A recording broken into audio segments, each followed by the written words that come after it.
il y a... c'est la première fois aussi que l'enfant va aborder une forme de solitude. Ce jeune va aborder une forme de solitude. Et c'est une des grandes difficultés. Quand on travaille avec les enseignants, on voit bien que les enfants d'aujourd'hui ont de moins en moins cette capacité à être seuls et à réfléchir. Parce que la réflexion fait ressurgir une forme de solitude qui peut être meublée par un tas d'images extrêmement contraignantes, extrêmement inquiétantes, que ce soit pour des histoires de famille, mais que ce soit pour des histoires d'intrusion qui ont été vécues sur le mode de la pornographie très jeune, sur le mode du viol ou des attouchements pour d'autres, entre pairs, avec de la famille, ou qui arrivent terrorisés à l'école parce qu'ils savent que leur nom est sur Internet et que tout d'un coup... ils sont à plusieurs qui vont l'attendre à la sortie du cours pour pouvoir lui régler son compte parce qu'il a osé parler en classe devant les autres et qu'on avait dit que devant ce prof-là, on dirait rien. Donc, vous voyez, ils ont toute une vie, ces gens-là. Une vie qui est complètement... qui nous échappe sur plein de plans et dont on n'imagine pas forcément toutes les conséquences non plus pour eux et qui font que, finalement, ils se retrouvent tout seuls. Et c'est assez inquiétant de se retrouver tout seul dans un accompagnement où, finalement, qu'est-ce qui va se passer, quoi ? Je vais me coltiner cette vieille-là pendant 3 heures. T'imagines, toi ? Disent-ils entre eux. Et qu'est-ce qui va se passer, quoi ? Mais je vais m'emmerder, c'est pas possible. Et en fait, à chaque fois, c'est pour eux l'occasion de trouver quelqu'un de réel et de vrai avec qui ils vont pouvoir échanger de ce qui les préoccupe, eux. Hein, c'est un autre espace. Alors ensuite, il y a, si vous voulez, dans le tel qu'en parle Van Gennep, il y a dans ces accompagnements initiatiques le fait que l'enfant va être dans une phase où il va être obligé de mourir à ce qu'il connaît, c'est-à-dire qu'on va être dans une phase de déconstruction de ce qu'il pense savoir et de ce qu'il croit savoir. Et là, c'est terrible, parce que imaginez-vous que quand on est adolescent ou quand on est jeunes gens, on arrive, on se crée une identité. En plus, eux, ils se font une image d'eux-mêmes. Et ils vont se créer une identité, et cette identité-là, l'accompagnant va peut-être menacer cette identité-là en lui disant « mais il y a d'autres façons de voir aussi les choses ». Et pour lui, tout d'un coup, c'est un bouleversement total. Alors, parce que pour lui, changer d'opinion, changer de point de vue, c'est risquer, quelque part, de n'être plus lui.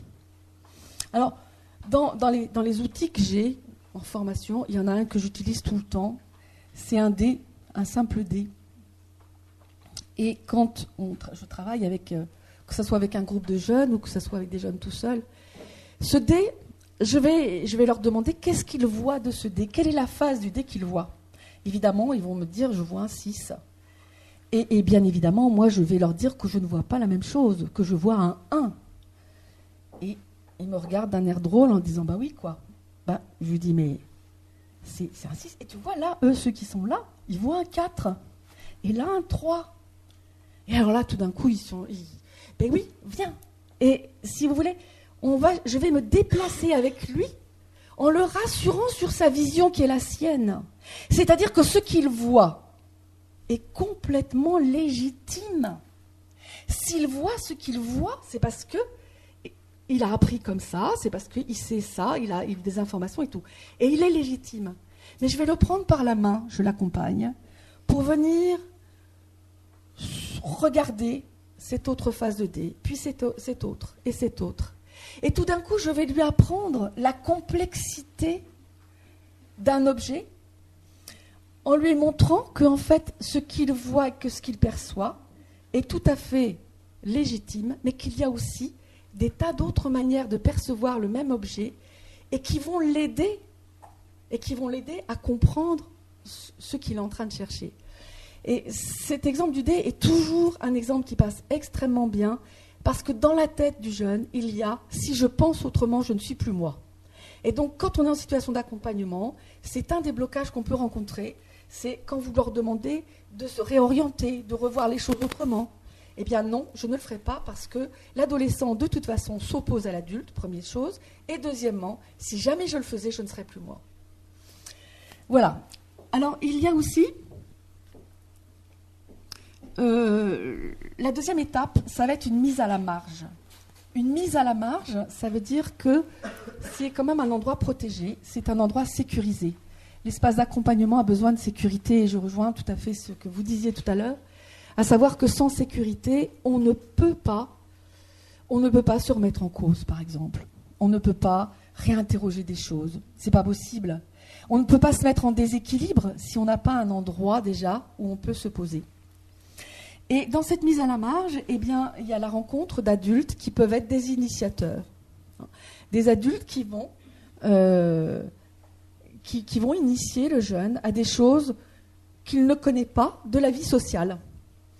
Je reprendrai aussi volontiers l'image du mentor qui a travaillé de manière importante Elisabeth Hood et qui justement donne à voir la place que peuvent avoir dans la société d'aujourd'hui des adultes qui ont déjà un certain âge, une certaine maturité, une certaine distance, une certaine envie de redonner leurs expériences et au travers de cette posture particulière qu'est le mentor, mais qui, à certains égards, peut être proche aussi de celle de l'accompagnant et de cet adulte initiateur.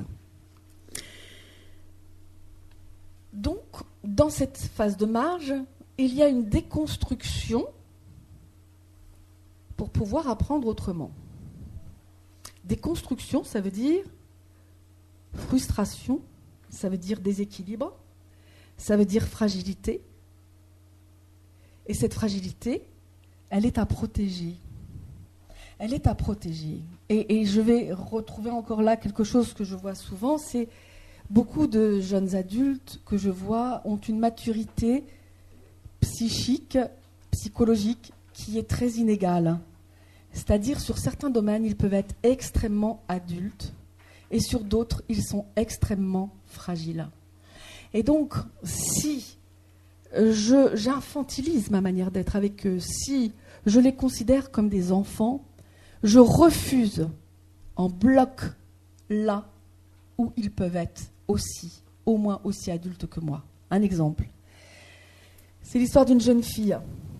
Une jeune fille qui vient un jour en cours et qui, visiblement, avait une sale tête ce jour-là. Et puis, je lui cause et je lui dis, ça va pas aujourd'hui, tout ça? Elle me dit, oh, non, rien. Ben, si, ça, t'as peut-être pas envie de me dire que ça, c'est pourquoi ça va pas, mais t'es bouleversée, ça se voit. Bah oui, qu'elle dit. De toute façon, si vous croyez que c'est facile, hein. De toute façon, ma mère, pour la 3e fois encore aujourd'hui, elle s'est suicidée, elle s'est saigné les veines, elle s'est couchée sur mon lit et elle a attendu que j'appelle le SAMU. Et cette jeune fille avait appelé le SAMU à 5h du matin, avait accueilli le SAMU, avait envoyé sa mère, et elle est partie à l'école après. Comprenez qu'après ça, si on leur demande de faire 2 carreaux de marge ou le 3, hein, c'est vraiment pas très important pour cette fille-là. Eh bien, vous voyez, sur ce plan-là, elle était mûre. Et peut-être bien plus mûre que moi, je ne le saurais. Comment est-ce que je réagirais, moi, dans une situation comme celle-là? Comment je gérerais ça? Et beaucoup de jeunes, aujourd'hui, sont parents de leurs parents. Beaucoup d'études vont dans ce sens aussi, de le dire. Et comment gère-t-on cette situation-là? On ne la gère pas du tout. Du tout. À l'école, c'est niette. Il n'est pas question. On doit avoir un métier d'élève.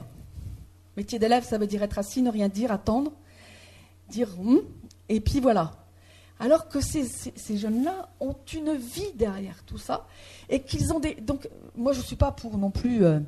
Comment je veux dire qu'ils sont adultes. Hein. Non, ils n'y sont pas. Hein. Soyons bien clairs là-dessus. Il y a des choses sur lesquelles ils sont adultes et il y en a d'autres non. Et dans l'accompagnement, ce qui va être important, c'est de respecter cet adulte qui est en eux et qui n'est jamais pris en compte dans les systèmes d'accompagnement, ou de prendre en compte ce petit qui est en eux, qui a besoin d'être fragile pour pouvoir apprendre, pour pouvoir demander de l'aide, pour pouvoir questionner, et qui ne peut pas, parce que, comme il a été élevé comme un grand, le grand ne montre pas ce qu'il en est, ne dit rien, et voilà. Alors, j'avais un exemple comme ça d'une situation de jeune aussi qui était en difficulté. C'était une jeune fille, oui c'est ça.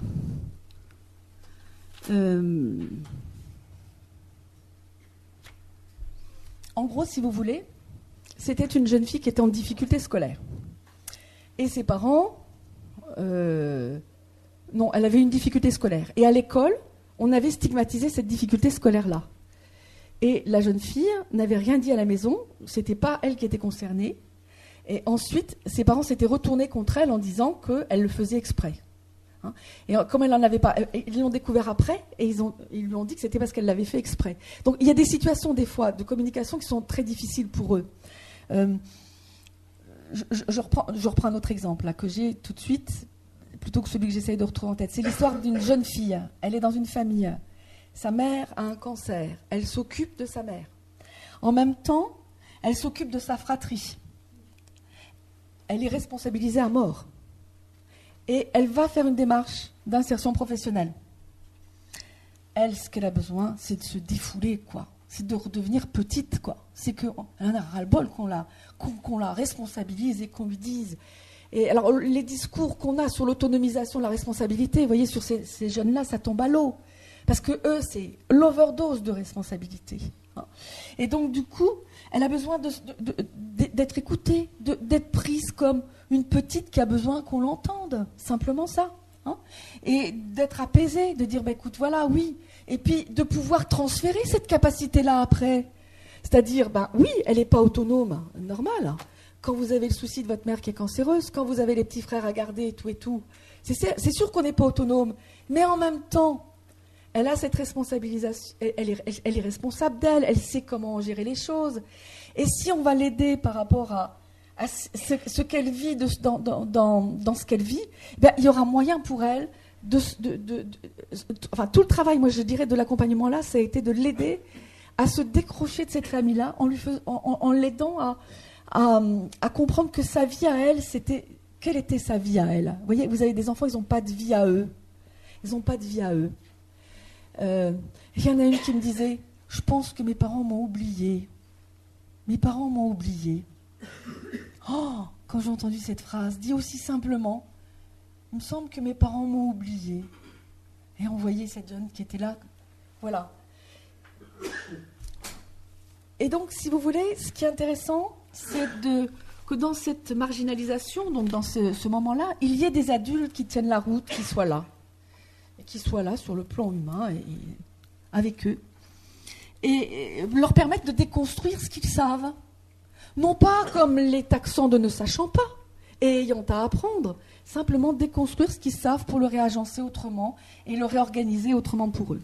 Et puis ensuite, il y a le retour festif dans la communauté sociale où en fait l'adulte initiateur va pouvoir attester qu'il y a eu un passage de fait, il y a eu un changement, il y a eu une transformation. Il y a eu à la fois déplacement et à la fois il y a eu réorganisation. Humbert parle de l'allié-délié, donc des phénomènes de reliance.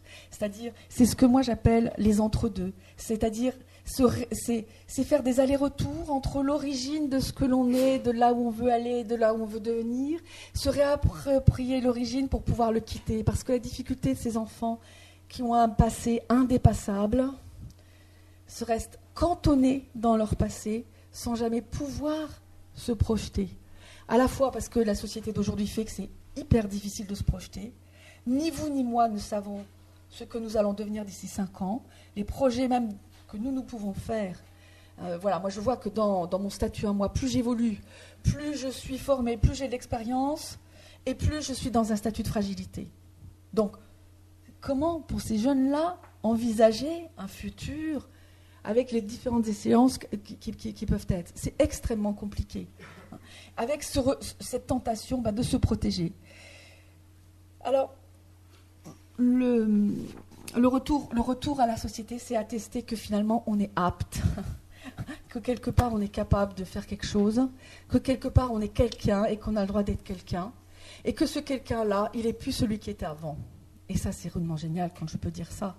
Et quand je peux avoir la perspective, en tout cas, si je n'ai pas de projet, en tout cas une perspective d'être en réconcilié avec moi-même, de pouvoir être plus en phase avec ce que je suis et avec ce que j'ai envie d'être et où j'ai envie d'aller, quoi. Voilà, alors je vois que l'heure tourne aussi, hein, c'est affolant parce qu'il y a toujours plein de trucs à dire, mais je vais m'arrêter assez rapidement, simplement vous dire que dans l'accompagnement,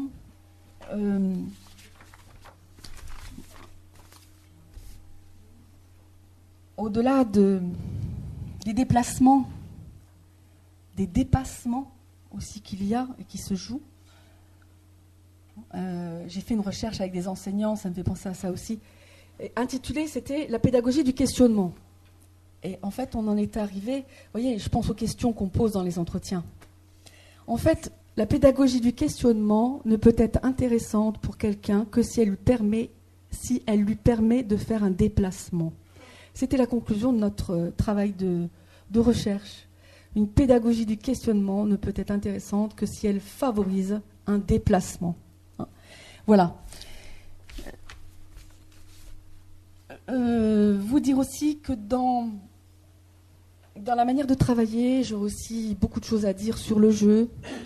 Le jeu est un outil de travail qui va permettre de faire des simulations du réel, de minimiser les risques, de favoriser l'implication, d'être dans cette interaction avec l'autre parce que je joue avec eux, de les aider quelque part déjà à entrer dans cette démarche d'implication, de sujet, voilà, de sujet, d'acteur de leur devenir. Voilà. Il y aurait beaucoup de choses à dire là-dessus parce que c'est tout ce que j'ai mis derrière l'étiquette entre deux et que je ne vais pas dire. Et juste en finale, simplement dire que je crois que dans un accompagnement, vous voyez, c'est comme quand on fait une natte. C'est un exemple tout bête, mais quand je fais une natte de cheveux, vous voyez toujours apparaître que 2 brins. Et pourtant, il y en a 3. Et il y en a toujours un qui est invisible. On ne voit toujours que 2 brins, et il y en a toujours un qui est invisible. Je pense que dans l'accompagnement, ce qui est intéressant, c'est de tricoter autour de ce brin invisible et de le garder bien présent, d'éviter, si vous voulez, toute forme de rationalité qui vont du côté de l'accompagnateur, où on est plutôt sur un rapport marchand, sur un rapport comptable, pour aller du côté de l'accompagnement, qui est plutôt un rapport conscientisant. Et dans ce rapport-là, c'est laisser la place à l'invisible, laisser la place à l'inédit, ce qui n'a jamais été dit, et qui va pouvoir se dire là, dans ce temps d'accompagnement, laisser la place à l'invisible de l'autre, à ce qu'il est. Et c'est ce 3e brin qui va me servir, en fait, à construire quelque chose qui va permettre à l'autre de se réaliser. Voilà, je vous remercie.